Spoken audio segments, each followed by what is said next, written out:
AK Antony മാധ്യമങ്ങളെ കാണുന്നുണ്ട് തത്സമയം.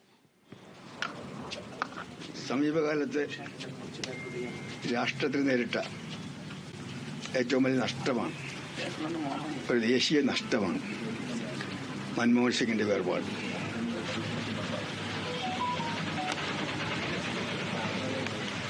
തകർന്നടിഞ്ഞ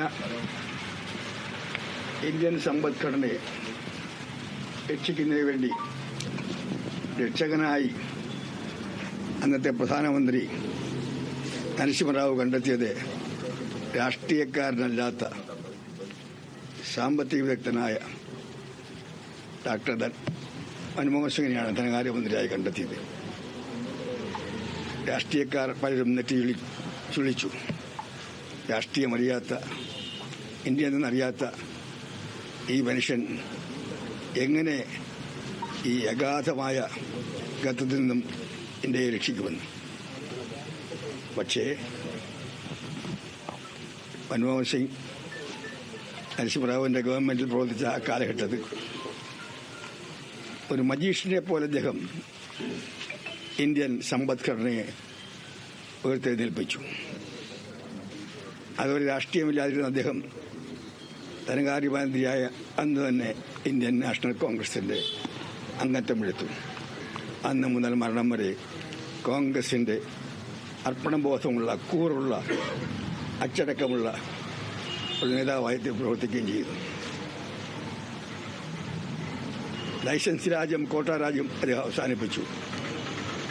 രാജ്യം ഉദാരവൽക്കരണത്തിന്റെ പാതയിലേക്ക് നയിക്കാൻ തുടങ്ങി. അതിനുശേഷം മറ്റൊരു യാദൃച്ഛിക അത്ഭുതമുണ്ടായി. എല്ലാവരും, പ്രതിപക്ഷ പാർട്ടികളൊന്നടങ്കം ഇന്ത്യയുടെ പ്രധാനമന്ത്രിയാകുവാൻ ആഗ്രഹിച്ചത്, അതിനുവേണ്ടി നിർദ്ദേശിച്ചത് ശ്രീമതി സോണിയാഗാന്ധിയായിരുന്നു. സോണിയാഗാന്ധി ആലോചിച്ച് ഉറപ്പിച്ചു, ഈ സ്ഥാനം എനിക്ക് വേണ്ട, ഈ സ്ഥാനം ഞാൻ ഏറ്റെടുക്കില്ല. ഇന്ത്യ ചരിത്രത്തിൽ ആദ്യമായി ഇന്ത്യയുടെ പ്രധാനമന്ത്രി സ്ഥാനം കൈവെള്ളിയിൽ കിട്ടിയിട്ടും വേണ്ടെന്ന് പറയാൻ സോണിയാഗാന്ധിക്ക് മാത്രമേ സാധിക്കൂ. സോണിയാഗാന്ധി പകരം നിർദ്ദേശിച്ചാരെന്ന് എല്ലാവരും, ആരാണെന്ന് എല്ലാവരും ആകാംക്ഷാവരായി കാത്തിരുന്നു. സോണിയാഗാന്ധി നിർദ്ദേശിച്ചത് ഡോക്ടർ മൻമോഹൻ സിംഗിന്റെ പേരാണ്.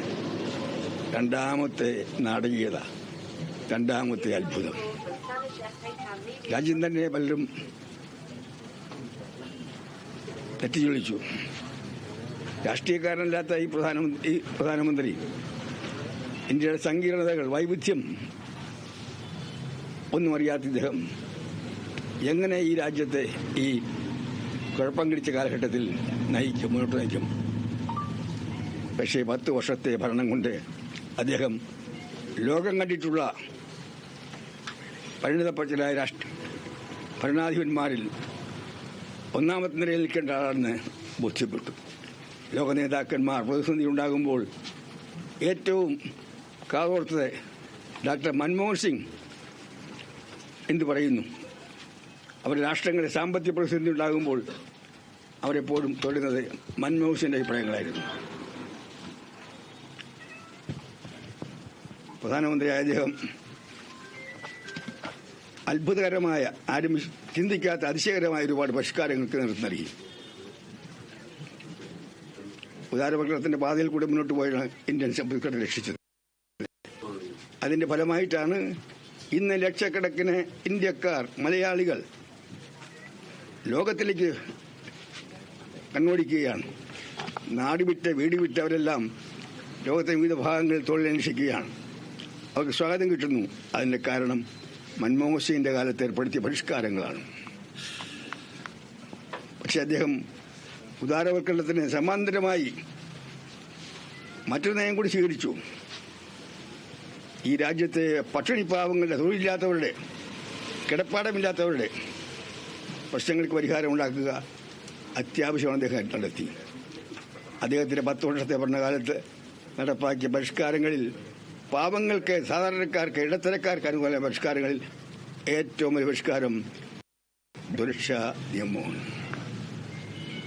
ആ ഭക്ഷ്യസുരക്ഷാ നിയമത്തിന്റെ ഫലമായി കോടിക്കണക്കിന് ഇന്ത്യക്കാർക്ക് വളരെ ചെറിയ വിലയ്ക്ക് ഭക്ഷണ സാധനങ്ങൾ ലഭിക്കുന്ന സാഹചര്യം ഉണ്ടായി.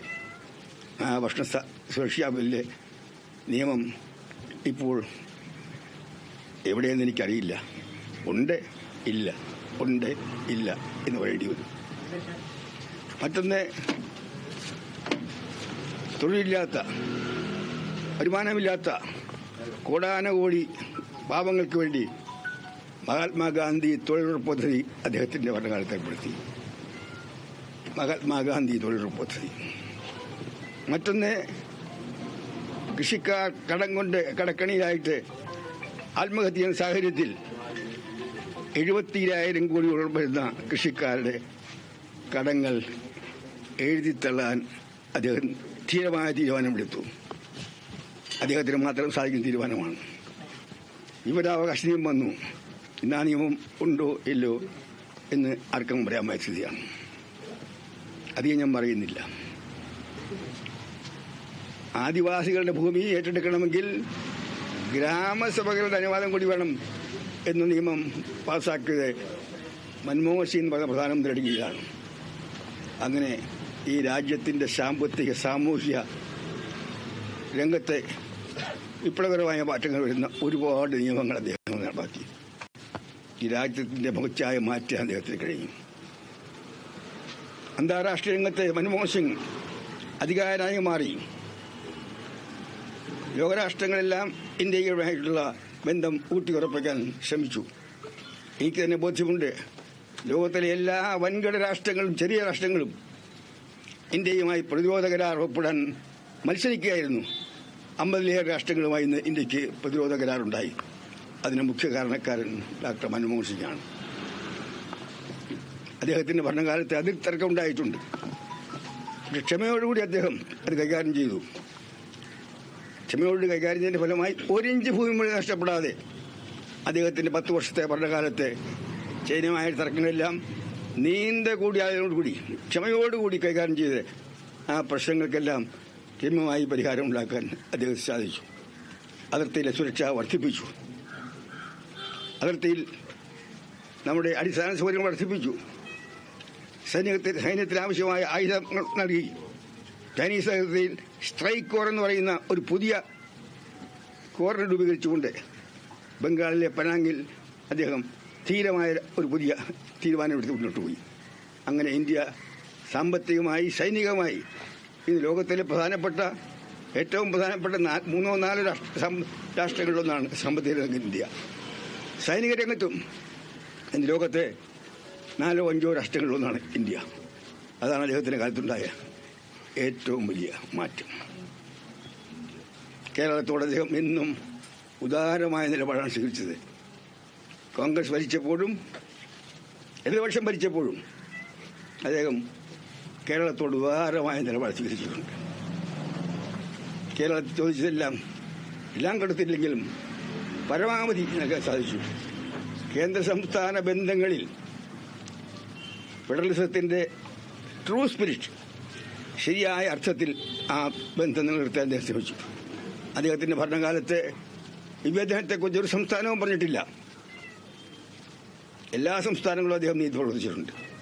അങ്ങനെ കേന്ദ്ര സംസ്ഥാന ബന്ധങ്ങൾ കാത്തുസൂക്ഷിക്കുന്നതിൽ കണ്ണിലെ കൃഷ്ണമണി പോലെ ഇന്ത്യയിലെ ഫെഡറലിസം കാത്തുസൂക്ഷിക്കാൻ അദ്ദേഹം നടത്തിയ ശ്രമങ്ങൾ, ഇതിന്റെ ബഹുസ്വരത, മതമൈത്രി, ഇത്